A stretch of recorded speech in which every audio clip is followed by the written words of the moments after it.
Did you know that we only use 10% of our brains?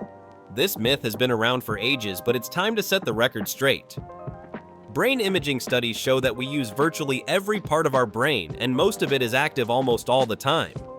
Each region has a specific function, whether it's processing sensory information, controlling movement, or managing emotions. So the next time someone tells you they're only using a fraction of their brain, remind them that they're actually firing on all cylinders. Now let's talk about sugar and hyperactivity.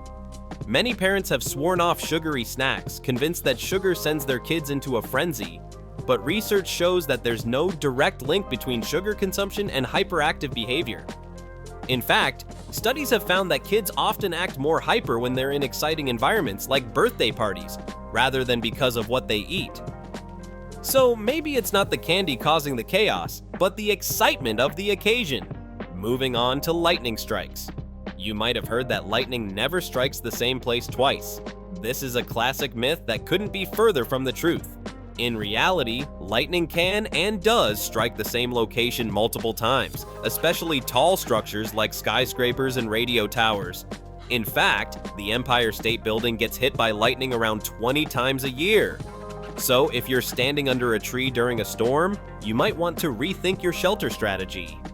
Next up is the infamous knuckle cracking.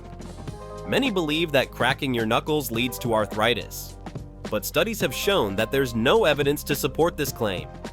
The sound you hear when you crack your knuckles is actually gas bubbles bursting in the joint fluid. While it might annoy those around you, it's not harmful. So go ahead, crack away, just don't overdo it. Finally, let's tackle the myth of the goldfish memory. It's often said that goldfish have a memory span of just 3 seconds. However, research has demonstrated that goldfish can actually remember things for months. They can be trained to respond to signals and even recognize their owners. So next time you see a goldfish swimming around, remember that it's not as forgetful as you might think.